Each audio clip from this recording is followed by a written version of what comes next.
राजधानी दिल्ली के द्वारका इलाके में एक ऑनर किलिंग का मामला सामने आया है। आपको बता दें कि कल यानी गुरुवार रात को 3 हमलावरों ने एक घर में घुसने के बाद एक दंपत्ति पर गोलीबारी की, जिसमें युवक की मौत हो गई, जबकि जो महिला है, जो युवती है, वो अस्पताल में जिंदगी और मौत के बीच जूझ रही है। ये मामला पुलिस जो है ऑनर किलिंग का इसलिए बता रही है कि लड़का और लड़की ने लगभग 1 साल पहले हरियाणा के सोनीपत में स्थित गोपालपुर गांव से भागकर शादी की थी। दोनों ही एक गांव के रहने वाले हैं और एक ही गोत्र के बताए जा रहे हैं, जिस वजह से लड़का और लड़की दोनों का ही परिवार काफ़ी नाराज था और पुलिस को शक है कि लड़की के परिजनों को ये जानकारी मिली कि दोनों अंबरहाई गांव में रह रहे हैं, जिसके बाद कल इस वारदात को अंजाम दिया गया है। हम इस समय उसी फ्लैट की छत पर मौजूद हैं और आपको यहाँ दिखाना चाहेंगे कि जो लड़की है किरण, वो किस तरीके से अपने आप को बचाने के लिए जद्दोजहद करती रही। सबसे पहले आप ये देखिए, यहाँ पर खून के धब्बे आपको नज़र आ रहे हैं। ये छत है, क्योंकि ये जो सीढ़ियाँ हैं, अभी मैं आपको दिखाऊंगा, यहाँ सीढ़ियों से जो लड़का और लड़की है वो इस इमारत की 2nd फ्लोर पर रह रहे थे। कल बताया जा रहा है कि शाम को 3 लोग उनके घर पर आते हैं, कुछ देर बात होती है, उसके बाद जो है वो 3 लोगों में से कोई एक पिस्टल निकालता है और लड़की पर गोली चलाने लगता है। लड़की दूसरी मंजिल से खुद को बचाते हुए यहाँ छत पर आती है। ये खून बिखरा हुआ है, आपको नज़र आ रहा होगा। वो खून से लथपथ अपने आप को बचाने के लिए पहले यहाँ से नीचे कूदने का कोशिश करती है, लेकिन वो नीचे देखती है, बिल्कुल जो है खाई समान है, अंदर नीचे इसके कोई इमारत नहीं होती है, जिस वजह से वो फिर पीछे हटती है और इस तरफ आती है। यहाँ पर आप खून के धब्बे देखिए और यहाँ से जो वो दूसरा मकान है वहाँ पर कूदती है। उस छत पर भी आपको थोड़े बहुत खून के धब्बे यहाँ से नज़र आएंगे। फिर उस छत से नीचे होते हुए खुद को बचाते हुए वो नीचे पहुँचती है। इस बीच जो हमलावर हैं वो किरण के पति विनय पर भी गोलीबारी करते हैं। एक सीसीटीवी फुटेज भी सामने आया है जिसमें विनय इस इमारत से बाहर भागता हुआ नजर आता है। उसके पीछे 3 लोग और भाग रहे हैं और उसको गोली मार रहे हैं, जिससे विनय की मौत हो जाती है। हमारे साथ यहाँ पर गांव के प्रधान भी हैं, उनसे बात करते हैं। सर, आपका नाम क्या है? मेरा नाम सुखबीर सिंह टोकस है जी। ये अमराई एक्सटेंशन पार्ट 2 है। अच्छा, तो अंकल ये बताइए कि कल रात में जब ये घटना हुई थी, आप लोगों को कैसे इसकी जानकारी मिली? मुझे जो है, मैं अपने घर में खाना खा रहा था उस टाइम 8 से 9 बजे के बीच में, जब एकदम धड़ाम जैसी आवाज़ आई और आवाज़ ऐसे मैंने कही कोई वैसे ही टीन वीन कुछ गिरा होगा कुछ, तो मैंने ध्यान नहीं दिया। दोबारा फिर आवाज़ आई तो फिर देखा मैंने, क्या नाम है, कुछ ना कुछ गड़बड़ है। फिर यहाँ पर सारे इकट्ठे हो गए आदमी, आसपास के सारे इकट्ठे हो गए थे। उसके बाद जाके देखा तो यहाँ पर गोलियाँ चली। सब बता रहे हैं कि 8 से 10 गोलियाँ चली, जिसमें लड़की ऊपर की तरफ भागी छत की तरफ। 3 या 4 बंदे थे मारने वाले और वो दूसरी छत पे दूसरे प्लॉट पे कूद गई। मतलब जो मकान था 4 मंजिल, वो 4 मंजिल है, उसमें कूद के जिन्ने में से निकल गई वो लड़की। फिर वहाँ के जो ऊपर रह रहे हैं किराएदार, उन्होंने फ़ोन किया उनको, पुलिस को, तो पुलिस आई, लड़की को ले गई। फिर वो लड़के के पीछे भागे हैं, सुनने में आ रहा है लड़के के पीछे भाग गए वो। तो लड़के के पीछे उन्होंने गोलियां चलाई, 3 से 4 बंदे थे, उन्होंने गोलियां चलाई और लड़के को पता नहीं कितनी गोली लगी। उसके बाद कहते हैं सर कि वो एक्सपायर लड़का हो गया है, इतना मुझे पता। और सर, ये जो लड़का और लड़की हैं विनय और किरण, ये इस फ्लैट में कब से रह रहे थे, कोई जानकारी आप जैसे गाँव के? ये सर 1 हफ्ते से 10 दिन से रह रहे थे यहाँ। पहले अमराई में रह रहे थे। पहले अमराई जो मेन गाँव है उसमें? मेन गाँव में रह रहे थे, अमराई गाँव में रह रहे थे। ये अमराई एक्सटेंशन पार्ट 2 है। अमराई एक्सटेंशन पार्ट 2। और इसके बाद जो है वो जो लड़के आए थे, क्या कभी ऐसा जानकारी में आई है कि कभी इससे पहले इस फ्लैट में आए हो उनसे मिलने? नहीं, ऐसा कुछ जानकारी नहीं है मुझे, ऐसी कोई जानकारी नहीं सर। कोई सीसीटीवी फुटेज भी आप लोगों, जैसा आप प्रधान है, आपने देखा हो या कोई? एक ही था जी जो लगा रखा था, एक ही था, वो सही है। केजरीवाल के जो लगे हुए हैं वो चलते ही नहीं है यहाँ पर। हाँ, केजरीवाल ने जो अपने लगा रखे हैं सिस्टम वगैरह, वो काम ही नहीं करते हैं। हाँ जी। तो ये आपने सुना, गांव के प्रधान हैं जो बता रहे हैं कि किस तरीके से कल जो है घटना हुई है। और इसमें एक सीसीटीवी फुटेज भी आया है जो पुलिस के पास में मौजूद है। और अब देखने वाली बात यह है कि जो पुलिस की अभी तक की जांच हुई है, उसमें पुलिस को भी शक किरण के परिजनों पर है। और ये बात भी स्पष्ट है कि कहीं ना कहीं किरण और विनय भी उन हमलावरों को जानते थे, तभी जो है वो घर में खाना भी लेकर आए हुए हैं। हम अभी आपको नीचे जाके दिखाएंगे। घर के दरवाजे पर जो सब्जी है वो बिखरी हुई है, तो इसका मतलब ये है कि जो हमलावर हैं वो परिचित हैं। और पुलिस का शक इसीलिए ऑनर किलिंग पर जा रहा है क्योंकि इसमें लड़की के परिजनों पर पूरा शक है पुलिस को कि इस हत्याकांड में और जो किरण अभी घायल अवस्था में अस्पताल में भर्ती है उस सब के पीछे किरण के परिजन ही हो सकते हैं। हमारे साथ इस समय जो दूसरा मकान है, जिस छत पर किरण कूदकर यहाँ से भागी थी, वहाँ पर जो रहते हैं वो लोग मौजूद हैं, उनसे बात करते हैं। क्या नाम है आपका? प्रिया जी, ये बताइए कि कल ये कितने बजे की बात होगी जब वो जो लड़की है खुद को बचाने के लिए आपकी छत पे कूदी थी? 9 बज रहे होंगे, रात के 9 बज रहे होंगे। किस तरीके से क्या हुआ था और आप लोग उस समय क्या कर रहे थे? मैं नहाकर यहाँ पे आके बैठी हुई थी और वो यहाँ पर मुझे खड़ी हुई दिखी। खड़े होगी वो उस साइड देख रही थी, मुझे लगा कैजुअली खड़ी होगी, घूमने आई होगी कोई। तो वो आई और यहाँ से कूदने लगी जल्दी जल्दी। मैंने उससे पूछा मैम क्या हुआ क्या हुआ क्या हुआ। उसको भागते हुए वहाँ तक गई। वो जाने के बाद लाइट ऑफ थी एकदम। तो मैंने बोला क्या हुआ कह रही मुझे बचा लो दीदी, मुझे गोली लग गई है। तो मैंने कहा वेट अंदर आओ। वो भागने लगी नीचे साइड। उसे लगा कि कोई पीछे से आ रहा है, बट कोई आया नहीं पीछे से। बट नीचे से गोली आवाज आई कि नीचे उसके मतलब जो हस्बैंड थे उनको मार दिया था शायद गोली। वो जो लड़की है उसने क्या कुछ आपसे बात कर पाई थी? वो बस इतना ही बोला कि दीदी मुझे बचा लो, मुझे गोली लग गई है, बस इतना ही बोल पाई वो। फिर आप लोगों ने उसके बाद क्या करा? हम उसके पीछे भागे। वो नीचे जाके वो नीचे वाले रूम में घुस गई। फिर एक भैया हैं, उनने पुलिस बुलाई, सब कुछ बुलाया। उसके बाद पुलिस आई, फिर एम्बुलेंस आई, फिर उसको लेके गई और फिर उस बॉडी को भी लेके गई। और ब्लड कहाँ से निकलता था उसके, कोई आपने? यहाँ से निकल रहा, गले के पास से। यहाँ पूरी टी शर्ट पूरी ब्लड से एकदम वो थी। तो ये आपने सुना, ये प्रत्यक्षदर्शी भी हैं और इन्हीं की छत से जो है वो लड़की खुद को बचाते हुए नीचे भागी है। और अभी जैसा बता रहे हैं कि किरण की हालत अभी भी नाजुक है और वो अस्पताल में भर्ती है। फिलहाल पुलिस का यही कहना है कि इसमें जो द्वारका सेक्टर 23 थाना है उसकी कुछ टीमों के अलावा डिस्ट्रिक्ट का जो स्टाफ होता है और एटीएस की टीम होती है वो भी लगी हैं। लगभग 6 से 8 टीमें हैं जो अभी इस पे काम कर दी है और जल्द ही पुलिस का दावा है कि इस मामले को सुलझा लिया जाएगा, हमलावरों को गिरफ्तार कर लिया जाएगा।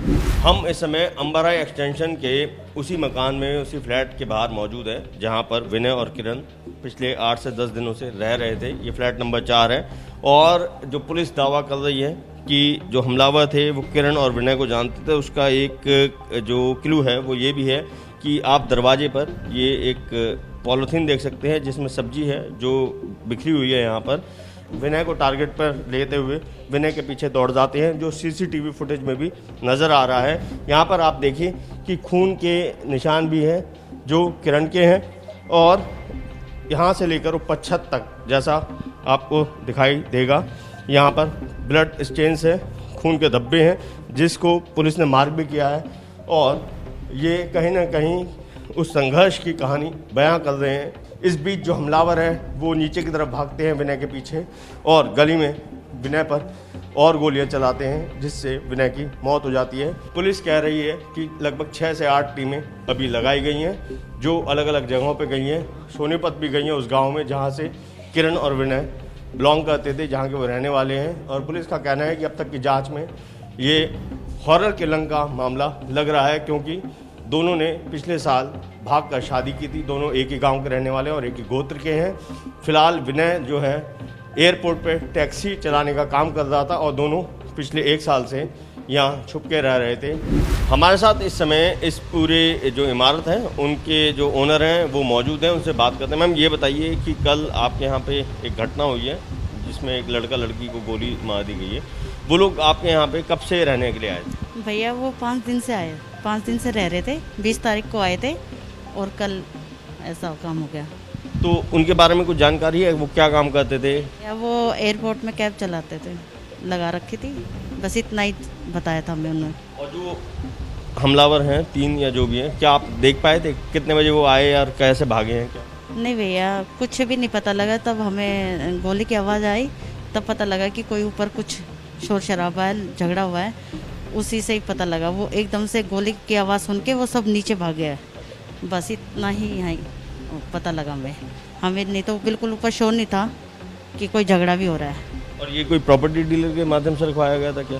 जी इससे पहले आपको कोई जानकारी नहीं थी? नहीं, बिल्कुल कोई जानकारी नहीं है क्योंकि इसका कोई अभी 5 दिन में क्या जानकारी लेंगे भैया। और एक आखिरी सवाल बस, वो जो विनय जब नीचे की तरफ भागा था क्या शोर वगैरह कुछ मचा रहा था या कुछ आप सुन पाए? हाँ वो कह रहा था बचाओ बचाओ, बस। उसके पीछे वो हमलावर? हाँ जी। क्या इन सीढ़ियों में भी गोली चली, क्या है सब? नहीं नहीं, वो सेकंड मंजिल पे रहते हैं, उनके सामने गोली चली थी ऊपर। हाँ जी। विनय दहिया इस फ्लैट से जब बाहर निकला तो फिर उसके पीछे पीछे वो हमलावर भी बाहर निकले और उसके पीछे तब तक पड़े रहे जब तक कि उन्होंने नज़दीक से उसको गोली नहीं मार दी। जो सीसीटीवी फुटेज सामने आया है वो आप सामने देख सकते हैं। इस घर के बाहर ये जो फुटेज सीसीटीवी लगा हुआ है, इसी कैमरे में वो हमलावर कैद हुए हैं जब वो विनय का पीछा करते हुए उसके पीछे भाग रहे हैं और फिर उस पर गोली भी चलाई है। अब मैं आपको आगे की तरफ ले चलता हूँ। आप देखिए, इस गली से पहले विनय जो बताया जा रहा है वो सामने वाली दुकान में घुसता है, लेकिन उसको उस दुकान से बाहर जाने के लिए कहा जाता है। इसके बाद फिर विनय गली से बाहर की तरफ भागता है और फिर अपने आप को बचाने के लिए एक दुकान में घुसता है, लेकिन वहाँ से भी उसको बाहर निकाल दिया जाता है। यहाँ पर कुछ लोग भी मौजूद हैं जो कल रात को थे, उनसे भी पूछते हैं। आप ये बताइए कि कल जो घटना हुई है आपने कुछ देखा था क्या? हाँ देखा था। पहले तो वहाँ से भागता आया वो आदमी, फिर इस दुकान में घुस गया। इस दुकान में घुसा तो अंकल ने भगा दिया उसको, तो बाहर निकला तो फिर उस दुकान पे गया। उस दुकान पे गया तो वहाँ पे उनने दो निकालने के लिए हवा में 2 फायर मारी, 2-3, फिर उसको बाहर निकाल दिया उन अंकल ने दुकान से। फिर वो उधर खड़ा हो गया वो, तो उसको एक तो गोली मार दी यहाँ पे मारी थी। हाँ, तो वो बेहोश हो गया। वो बेहोश हो गया। फिर इतने में वो 2-3 भाग गए उधर, 2 इस गली में भाग गए, 2 उधर, ऐसे भाग गए। 4 थे मतलब? हाँ 2-3। और वो कुछ शोर मचा रहे थे, कुछ चीख पुकार रहे थे? नहीं है, कुछ नहीं कर रहे। फिलहाल पुलिस का ये कहना है कि उनको जल्द से जल्द पकड़ने के लिए आधा दर्जन से ज़्यादा टीमें काम कर रही हैं और हो सकता है बहुत जल्दी उनमें से किसी न किसी को गिरफ्तार कर लिया जाए। कल 9:30 बजे के आसपास की कॉल, एक पीसीआर कॉल मिली थी regarding gun shot injuries to एक कपल। अमराही गांव का इंसिडेंट है और जो हस्बैंड है उसको 4 गन शॉट थे, अराउंड स्टमक और चेस्ट के आसपास थे, और वाइफ को 1 गन शॉट वाउंड था। दोनों को इमीडिएटली जो है, जैसे ही जो उनके पड़ोसी हैं उनको इन्फॉर्मेशन लगी इस बारे में, वेंकटेश्वर हॉस्पिटल लेके गए और वहाँ पर हस्बैंड जो है वो लेटर ऑन डेड डिक्लेयर हुए। वाइफ जो है उनकी अभी वहाँ पर एडमिट है, उनका ट्रीटमेंट चल रहा है। और जो सस्पेक्ट्स हैं उनको हम आइडेंटिफाई कर रहे हैं और इन्वेस्टिगेशन जारी है इस रिगार्ड में। अगस्त 20 में इन्होंने पंजाब हरियाणा हाई कोर्ट को अप्रोच किया था और उसमें जो है पिटीशन डिस्पोज हो गई थी। जो लोकल पुलिस है उसको डायरेक्शन दी गई थी सोनीपत की फॉर एक्शन के लिए एट देयर ओन लेवल। अब दिल्ली पुलिस ने खुलासा किया है कि इस पूरी साजिश और वारदात के पीछे लड़की के सगे भाई, चाचा और चचेरे भाई का हाथ है। इन तीनों की पहचान कर ली गई है और जिनको पकड़ने के लिए दिल्ली पुलिस लगातार छापेमारी कर रही है। हम इस समय द्वारका डीसीपी ऑफिस में मौजूद हैं और पुलिस सूत्रों ने हमें जानकारी दी है कि इसमें अब तक 3 लोगों की पहचान हुई है। जो खुद लड़की ने बताया है, उसका कहना है, लड़की का कहना है अस्पताल में जब उसने पुलिस को बताया कि इसमें उसका सगा भाई अमन, चचेरा भाई और चाचा है शक्ति, ये 3 लोग आए थे। पुलिस का कहना है कि सोनीपत में लगातार छापेमारी कर रही है और बहुत जल्द इस पूरे मामले को सुलझा लिया जाएगा, आरोपियों को गिरफ्तार कर लिया जाएगा। पुलिस ने यह भी बताया कि जो शक्ति सिंह है उसका शराब का कारोबार है और उस पर कहीं ना कहीं पहले से कुछ मामले भी दर्ज हैं हरियाणा में, और वही इसमें मुख्य साजिशकर्ता भी है। पुलिस सूत्रों का कहना है कि शक्ति सिंह ने अपने घर पर, यानी किरण के घर पर, यह कहा था कि वो अब तक जिंदा कैसे है, तुम लोगों से कुछ हुआ नहीं, मैं अपने कारोबार में व्यस्त था, अब मुझे ये सब करना होगा। जिसके बाद कल पूरी साजिश को अंजाम दिया गया और दोनों यानी विनय और किरण पर गोलियां बरसाई गई हैं। पुलिस का कहना है कि 10 से 11 राउंड गोलियां बरसाई गई, जिसमें से 4 गोलियां विनय को लगी है और विनय की मौके पर मौत हो गई है। पुलिस को एक पिस्टल भी मौके से बरामद हुई है। इस पूरी वारदात में 2 वेपन यानी 2 पिस्टल इस्तेमाल की गई थी, जिसमें से एक पिस्टल जो हत्यारे हैं वो मौके पर ही छोड़कर फरार हो गए और अब पुलिस का मकसद है सभी हत्यारों को गिरफ्तार किया जाए। पुलिस ने एक बात और स्पष्ट की है कि इस पूरे हत्याकांड में, और जो किरण अभी अस्पताल में भर्ती है, इस पूरे वारदात में 3 से ज़्यादा लोगों की संभावना है शामिल होने की। 3 को तो पहचान लिया गया है क्योंकि किरण उन्हें खुद जानती थी, वो किरण का सगा भाई, चचेरा भाई और चाचा ही है, और जबकि 2 से 3 लोग और इसमें शामिल हो सकते हैं। पुलिस उन सब का पता लगा रही है। कैमरा पर्सन दीपक चौधरी के साथ अभिषेक रावत, एबीपी न्यूज़, दिल्ली।